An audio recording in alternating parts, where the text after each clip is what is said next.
Welcome to Massive Passive Cash Flow, the podcast that guides professionals to financial prosperity. Join our community and let's start building your wealth. Here's your host, Gary Wilson. Hello and welcome back to Massive Passive Cash Flow podcast. This is Gary Wilson, your host. I'm glad to have you here. We got a great guest today, Goossens, who we'll introduce in just a moment. But a little bit of housekeeping, if you could please, if you haven't already done so, when you're done listening to the podcast, if you could leave a review, Reed would appreciate it, and so would I.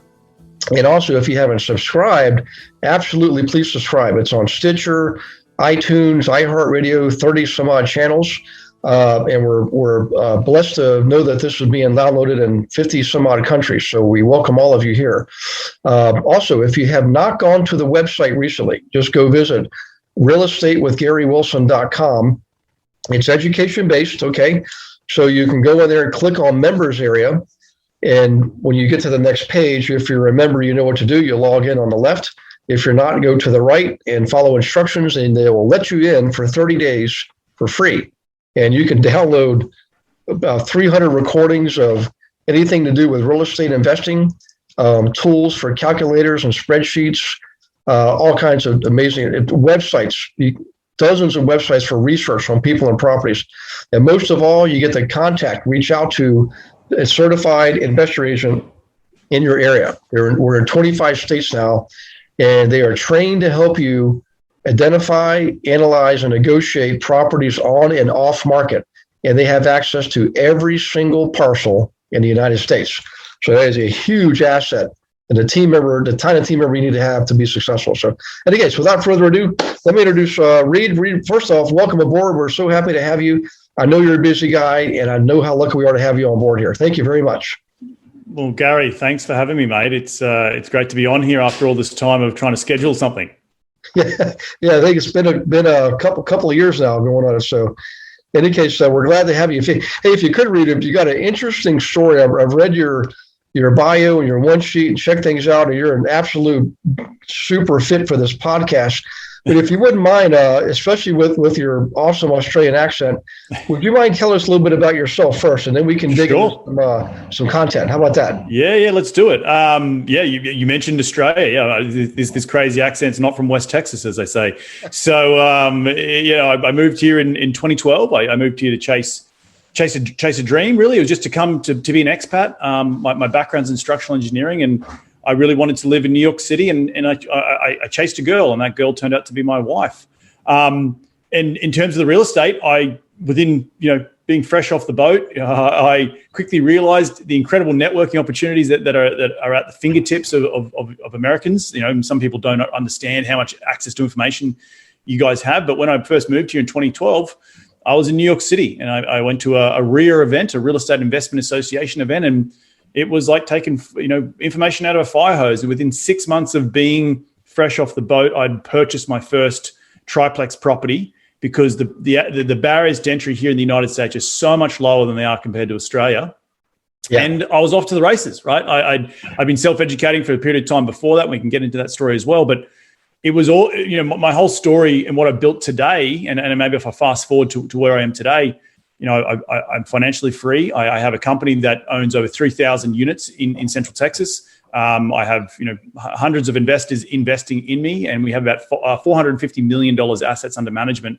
And, my story isn't to boast. It's about inspiring people that if I, as an Aussie, can come halfway across the world. I didn't have a job when I moved here. I didn't have a network. I had visa issues before I got my green card. Like, if I can do all that stuff and still achieve financial freedom and get out and do that in pretty much less than a decade, then so can the average American. And I'm really here to try and inspire those people to take action and be proof that an immigrant who's from Aussie can do it. Then so can you. Nice. Well, I tell you what, I really appreciate that intro. And one of the things that intrigues me is I know you talked about starting off with a simple threeplex. And ironically, that's kind of how I got started. There was a pair of fourplexes. Then the second purchase was a triplex, and just did very well with the small multifamily, but eventually moved into the bigger ones. And I understand you did the same thing. So how do you actually, in your experience, I know a lot of people struggle with this. How do you transition into valuing bigger, larger apartment complex. So I know what my story is, but people have heard that. So we'd like to hear how you actually did that too. And if you wouldn't mind sharing how do you actually make that transition? Sure. Well, the story goes that, I was in New York, 2012. I'd already been educating myself prior to moving to the US. And so by the time I bought that first property in Syracuse, New York, I had been probably educating for about 2.5 years, right? So at that point, I'd stuck in a book, reading all the things. I'd moved to this new country, trying to learn the investment lingo, like what the hell's an LLC? What's an EIN number? Like all this stuff. Like no one's lending to me either because I had to buy this property all cash. But then I'm seeing these great secondary and tertiary markets that you can buy stuff for $50,000. And for me, I could get on a Greyhound bus and I could, go up to Syracuse on a Saturday and come back in one day, and that got me started. And then for all the listeners out there, you don't get to deal number 10 without doing deal number 1. And I will wholeheartedly admit that deal I didn't smoke that deal out of the park. It didn't make me wealthy. It actually, I had issues with it. I learned Section 8 housing very, very quickly, being a fresh-faced, bushy-eyed Australian. Mm-hmm. Back to your question of how do I scale? Well, a year later, I'd bought a second property and I was looking to do a fix and flip in Philly. I was sitting at a bar in New York City. It sounds like a good joke. And a Canadian guy walks in and he happens to be a good friend of mine. And we're talking about, I was boasting to him at the time. I'm still an engineer. I'm still working in the city. And I probably had two little properties in upstate New York, a third one on the way in Philly. And he turns around and I didn't even know he was into real estate at the time. I thought he was an engineer like I was. And he says, I've just closed on 70 units. And I said, 70, like 70? That's a lot of units. Like I'm buying these triplexes and duplexes. Mm-hmm. And he was implementing the same strategies I was doing, just on the small. He was doing it on a bigger scale. So he talked about OPM, other people's money. He talked about getting a mentor. He talked about getting seller carryback financing, but he was doing the same thing, going in, spending $5,000, $6,000, $7,000 a unit, increasing the rent $100, $150 a month. I was doing it on triplexes and duplexes. He was doing it on 70. So here's a guy, friend of mine, has just lifted the bar, right? He's just raised the bar to say, hey, and I'm in my mind, I'm like, well, if he can bloody do it, why can't I?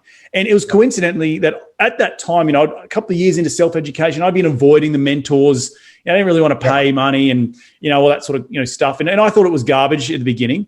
But then I quickly realized I was getting to a ceiling. I knew that if I needed to up my game, I needed that mentor. And so that pivot after that conversation was, one, I knew I could, if he's doing it, I can do it.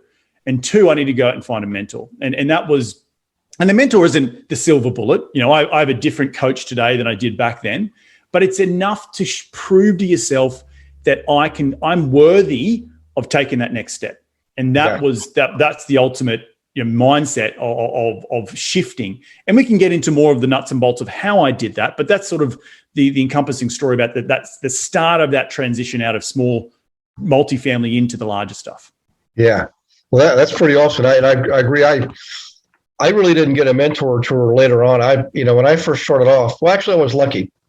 My college roommate, his dad was a big investor in Richmond, Virginia. And when we graduated, he made sure we didn't go rent. He made sure we bought, and not just any old home. We bought a 4-bedroom home with 2 bathrooms where we rented out the other 2 bedrooms. And that was my first, experience investing. Yep. House hacking. Yep. And one thing led to another, but eventually did get a mentor, and it paid off big time. I fortunately was an elderly gentleman I met through the local apartment association. And then I realized, okay, there's some people out there that are really good at coaching. He wasn't a professional coach. He just had a lot of experience and was shared it with me over about a year period. But I'm telling you that having a good mentor, that what it does is it sort of creates like a conduit from between where you are now and where you want to go. So most people can see it, it makes sense, they understand, but they just don't do it. It just is something, a mental disconnect, and it's because the people they're looking at are already on the other side of the bridge. And a good mentor will walk back across the bridge, take you and walk back over the bridge with you, showing you every step of the way. The old saying, hey, any bloke can walk through a minefield on the road and take all the risk and all the chances and get your pieces and parts blown off.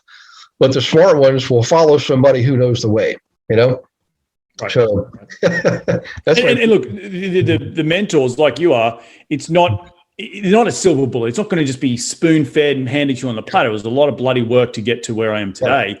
But it goes back to what you just said. You're surrounding yourself with people who know how to do it. But it's taking that bet. And for me, I paid a bit of money. I didn't pay a lot of money, but I paid some money. This mentor, he's quite well known in the industry. He was very cheap at the time. He'd only done one deal, right? But he was younger like I was. And he was out there kicking ass and taking names. And that's what ultimately got me going, right? I kicked myself in the butt and said, like, come on, let's get going. You have more to give in life. And that's, I think, the big mindset change when you do get a mentor is you're taking yourself seriously. You are worth taking a bet on. And that, because if you can't take a bet on yourself, who are you going to take a bet on? And that's so important as in anything we do in life. So yeah. Yeah, I agree. Well, you mentioned something there that's kind of important and kind of leads me to another question. Every successful person, we're all entrepreneurs, whether we own businesses or own real estate or both. We have systems, business systems. We have to call them ecosystems. So how do you create, how did you create your own successful business ecosystem? The number one is recession proof. Basically recession proof your business, and at the same time establish that really true long-term wealth. So it's really all about that successful business ecosystems. And I'm pretty sure from what I've seen, you've done that. If you wouldn't mind touch on that for a moment, that would be awesome. Yeah. Look. From a fundamentals point of view, if you unravel the onion, at the core of what I do is that I am the business, right? People invest in me first and foremost. The multifamily deals, the businesses I go start after that, the property management, the construction management, everything that makes fees all comes through the trust and transparency in me as the operator, right? And I had to learn early on that you can have fancy names and logos and brands, but you are the business. Gary Wilson, you are the business. People are investing in you because they trust and like you. They're investing in me, Reed Goossens, because they trust and like me. And that's the start of something. I was an engineer. I had no idea what marketing and branding and all that sort of stuff was, but I learned it. And over the last 8 or 9 years, through building my podcast and my books and all that sort of stuff, similarly to what you've done, you build track record, you build trust, you build transparency, because you are putting your name against the brand, right? You are the brand. And so from that's the start, right? Then it goes into, the deals. And the deals are really lucrative, right? But like think of a table. It's got 4 legs. Deals are only one leg of the table. If you have one leg, it's not very stable, right? Like, because what happens if 2008 hits again, we're not buying, right? Well, the deals go away, right? Well, they might actually come back around if you have the mindset that they can come back around. But there's other ancillary things in the business, particularly multifamily, commercial multifamily, that you can generate fees for that supports the table, right? You talk about property management, talking about construction management, talking about, like in my business, I direct source product from the Asia countries, granite, flooring, hardware, lighting, plumbing, because I want to reduce the cost of if I can buy in bulk, I can reduce the cost of the construction. That's all profitable for my investors, for the people who invest with me. So it's building these other systems up around me that can help really, really grow long-term wealth. And in my opinion, is the crux of how, when you see big business do business, they're really good at what they do, the core of the business, but then they start, as they grow, branching out and taking control of other parts of the business in order to become vertically integrated. And that is in itself very, very powerful to creating that long-term wealth. Yeah. Well, there's all kinds of strategies, and I love what you just described there, because I think most people can resonate with that, or that would resonate with most people. Well, let's talk about syndicating, because I know for me, I followed a similar path. We were doing quite well. I built a brokerage company that served investors. We managed their properties, and lo and behold, the recession hit, and I started getting calls from people on Wall Street wanting to, get involved in real estate, and they wanted to buy big batches of properties. And of course, I was eager to help them. So we created a closed-end mutual fund, just like a REIT, and essentially we were syndicating is what we were doing. But if you wouldn't mind touch on that, and I was lucky because I had the number one tobacco commodities broker on the planet helping me out. That was just another lucky stroke in life. Most people don't have that. And although I did profit immensely, the commissions, property management contracts, the whole 9 yards. So, but if you could touch on that, like, I know some people listening are their business owners themselves, like a dentist that owns 3 practices, and this is the type of the talk that really resonates with them. And I know they hear about syndicating, and they ask, well, how can I do that? How can I be part of it? If you wouldn't mind would you mind touch on that a little bit on your experience with syndicating? Yeah. Well, let's break it down into what it is, right? And I've got a really great analogy for this. So if I, as an individual, was to go and hire a Boeing 747 and I want to get from New York City to LA or vice versa, right? It costs me a lot of money because I'm an individual. Right? I'm only one person. It's a big Boeing 747. It's got 100 seats on it. But if I go split that cost with other passengers, and in this analogy, I'm the captain. There's a captain and co-pilot. I'm the operator, and then I might have first class, which might be the general partnership. So they might have particular people in that seating section that have brought the deal to the table, or they might be able to bring equity to the table, or they've got a bank balance, or there's certain things that we need as a team members on our team, and they're sitting in first class. And then we've got all the investors in the back who are enjoying the in-flight entertainment. They can enjoy the ride. They didn't have to pay for the entire plane, but they paid for their seat. They paid, in our case, in our syndications, the minimum investment's $25,000, a lot lower. They can get involved in a deal that they would never, as an individual, be able to go and take down by themselves. And we as a collective can go benefit on that journey from point A to point B. And in this analogy, we're talking about going from not financial freedom to financial freedom by buying an apartment building or investing in a business or buying a mobile home park. Like, you can take this analogy and break it up into its pieces, and it can apply in so many different areas of life. And I know you've got a lot of listeners out there, like you mentioned, the dental practice. Well, there's a way that you can go syndicate a dental practice, right? If you want to go buy 10 dental practices, well, that might be a little bit out of your preview right now because you can't afford 10. But what if you brought in 5 or 6 other investors who wanted to come along for that ride? That maybe they want to sit back in the coach and you drive the plane, right? Because you know that you're the dentist, you know how to run these things. And so as an investor, that it's a win-win. It's a win for the business owner, which in my case is we're real estate. In your case, that you mentioned a dentist, but it's also a win for the investor because they get to be involved in a deal that they would not have access to otherwise, right? It's not just every day that someone's walking along going, hey, you want to get involved in this awesome syndication of dental practices around Southern California? No, right? So it's a great way to have leverage on both sides of the coin, the investor and the business owner. Yeah. All right. Tell you what, so if you're going to syndicate, it seems like it would be a good idea to have a really awesome brand. So how did you go about establishing your brand? You call it a cracking brand. That's an Australian term, but we're gonna all the Americans and Canadians, everybody listening, we're gonna learn from you multiple ways today. Okay. Yeah. Look, the brand goes back to what I was saying is the core of the business of the ecosystem, and the brand is around identity. And it's around a story, right? We're all standing on a mountain of value, right? Every single one of us. Gary, you've got an immense ton of value. A lot of listeners out there they've got value, and it's cracking into that story that you can share that resonates with other people, And in my story, it happens to be that I'm an Australian, right? I moved halfway across the world to chase a girl.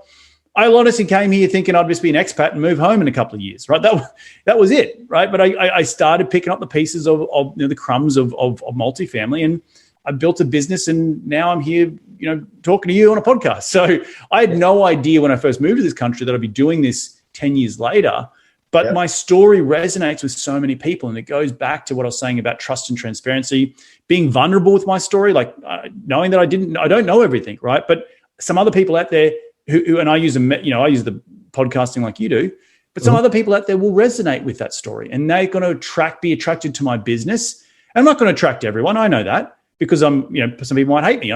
That's okay.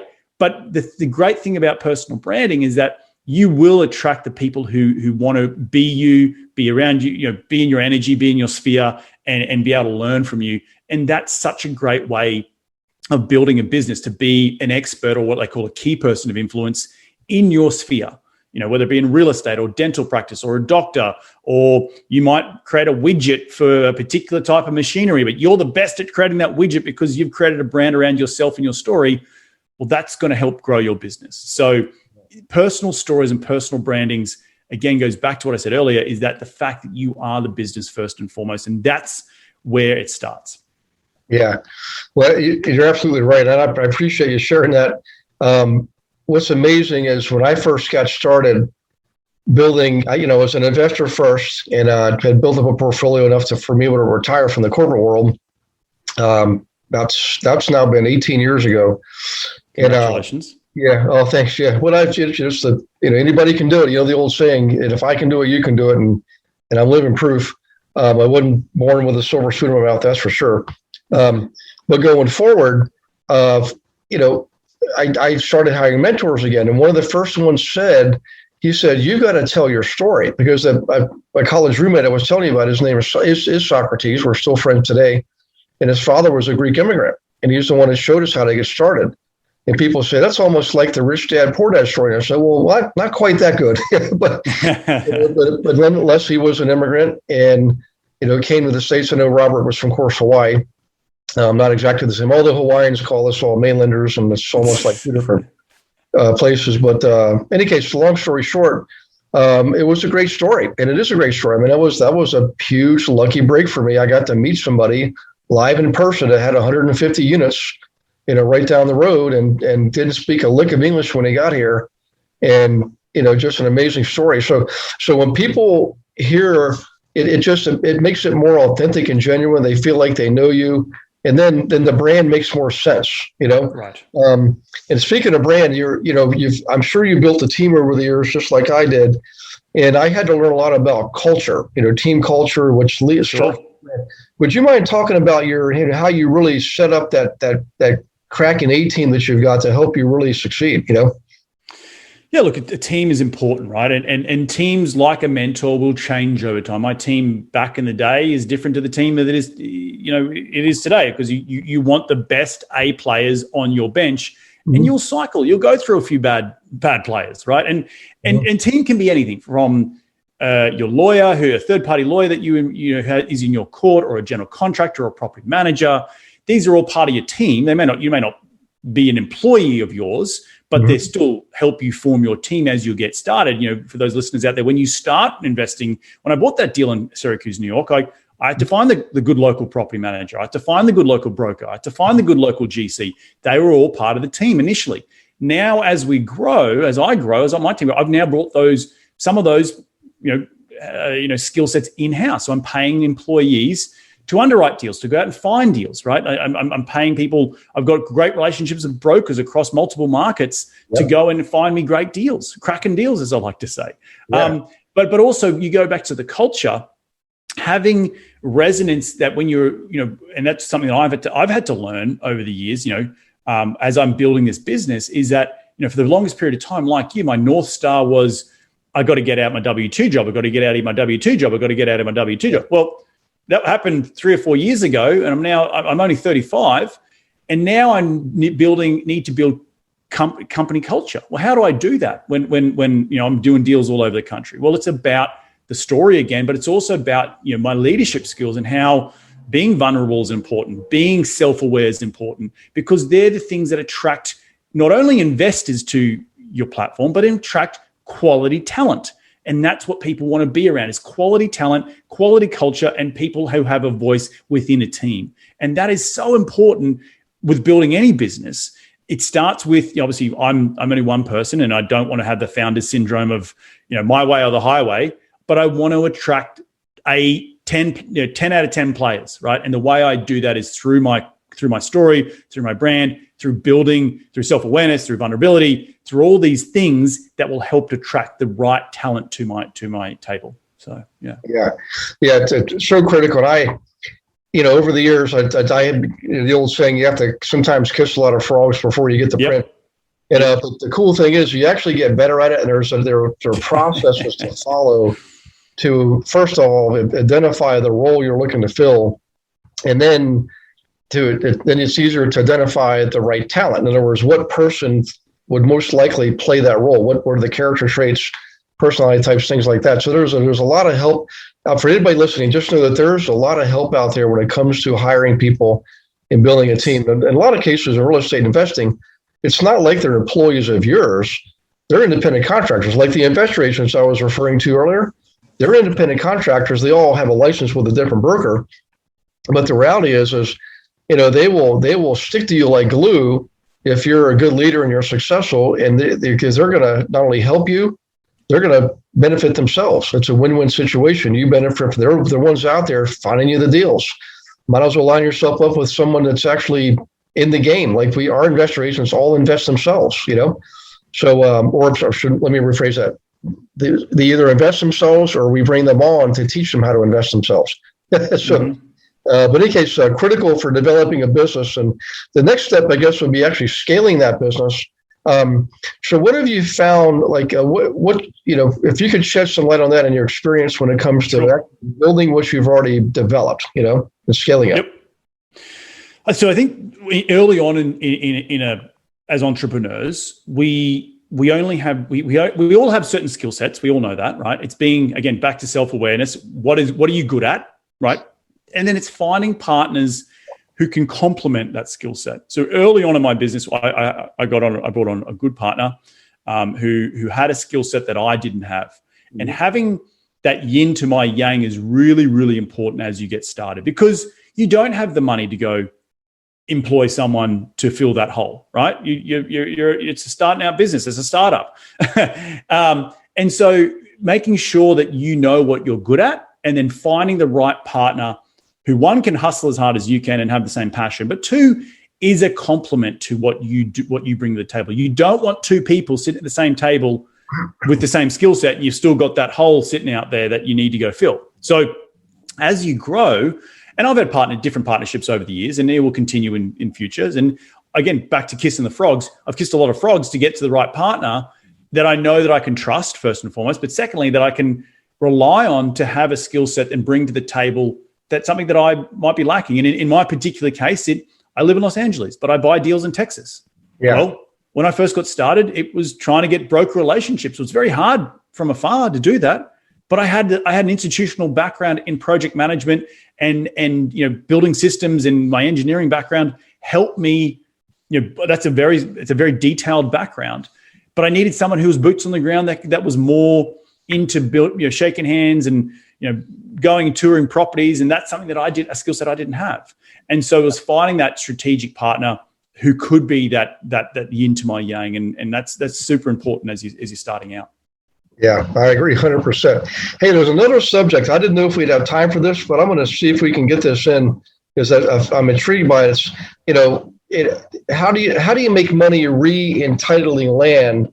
And I'm going to claim ignorance, because I'm not even quite sure what that really means. I may know what it is. I'm just not sure of the term. But if you wouldn't mind touching on that a little bit, because that could be something that could really open up a lot of opportunities for a lot of listeners. So yeah, you bring up a very good point. And re-entitling land is a skill set that isn't readily talked about and it's probably not for the faint-hearted. but re-entitling land means highest and best use. So it comes down to, I'll give an example. Like in Los Angeles, we have a housing problem. Most cities have housing problems. We all bloody do, right? And it comes down to zoning. And zoning laws, I know that in LA here, an R1 lot, a residential one lot, means I can have one single family house on that lot of X square foot. There's R2s, there's R3s, and there's R4s, right? And as you get bigger, you're allowed more density on a property. So over the years in an old neighborhoods like we have here in LA and like you have in other parts of the country, you might have larger lots, and I'm talking 5, 6, 7,000 square feet that maybe only has a duplex on it, but by right, they could fit more density on it, right? So how do you go and then say, well, all right, I'm going to go to the city and I'm going to get it either re-entitled for 4 units instead of the duplex that's currently there, right? I'm not changing the zoning. I'm just re-entitling it for a higher density. And that is a valuable skill set. All you're doing is shifting paper, right? You bought the house, you might do it up and live in it, but you might go to the city and say, hey, I'm going to develop this into a 4-plex. And they say, yep, here's all my drawings. I've got an architect on board. I've got an engineer on board. They're doing up all their drawings for this new 4-plex. But you may never pull the trigger on it, but you might just go and sell it now. That's the value add. You've gone and taken it through the hassles of getting it approved at the city, getting it re-entitled. And now a developer will come along and say, I'll take that. You've done all the hard work. I'll take it and I'll build a 4-plex. So that's a very basic example. And it goes all the way up to taking a raw bit of dirt. I've built many things with developers over the years and turning it into 300 units. It's all about highest and best use and what you can do and what you can get approved through the city. And keeping it within the use means that you don't have to go through rigmarole of rezoning. And rezoning is a whole nother ballgame you don't want to even get into. But if you can be savvy in certain markets that maybe don't have a lot of cash flow, or they're very, very tight, like LA, like New York, like San Francisco, but you can go and re-entitle within the zoning that you're already classified, then that's valuable. That's valuable. So, yeah. Well, I appreciate you taking time to share that. I know we're getting close on time here, but I think we managed to get it in. If you wouldn't mind, this has been an excellent interview, and I really appreciate you doing this. But people listening often will ask us, how can they get a hold of you? Would you mind sharing? Sure. Anything, website? There's so many places to get in touch with me, but the easiest way is literally go to my personal website. It's reedgoossens.com. That's ReedGoossens.com. Up there, I've got 2 books, and if you're watching on the video, I've got the first book, I've got the second book's up there. There's my podcast, there's articles. You can learn about investing with me. You can do all the whole shebang. So go to reedgoossens.com. And for anyone who's out there who's traveling through Los Angeles and they want to come and say g'day and we'll catch you, get a beer or get a coffee or whatever you want, you can hit me up at info, that's info at reedgoossens.com. Just give me some heads up before you come into town, and we'll get something on the schedule. Well, that sounds awesome, Reed. I really appreciate it. So everybody listen, that's reedgoossens.com, okay, Goossens. And of course, Reed is Reed. Real simple, real easy.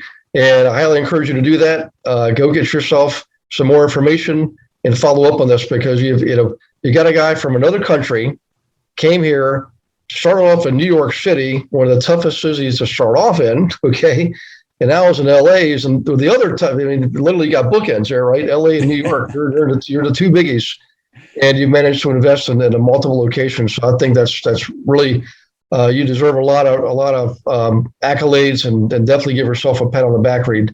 And also, thank you again for sharing so much that you did today. For everybody listening, again, take up reedgoossens.com, okay? And also, while you're there, flip on over to realestatewithgarywilson.com and grab yourself one of the investor agents. Go into the members area. Go in for free if you're not a member. If you are a member, of course, you know what to do. And I mean, literally, it's like Christmas time. You got 30 days. I suggest take advantage of it today. And then we appreciate you leaving a review and subscribing if you haven't done so yet. That'd be awesome. So God bless you and your families. And Reed, same to you, brother. Appreciate it. Enjoy your weekend out in LA. And hopefully we'll have you on again, Awesome. Cheers. Okay, everybody take care. God bless you. We'll see you next time. Thanks for listening to this episode of Massive Passive Cash Flow. Be sure to go to realestatewithgarywilson.com to join our community and start building wealth today.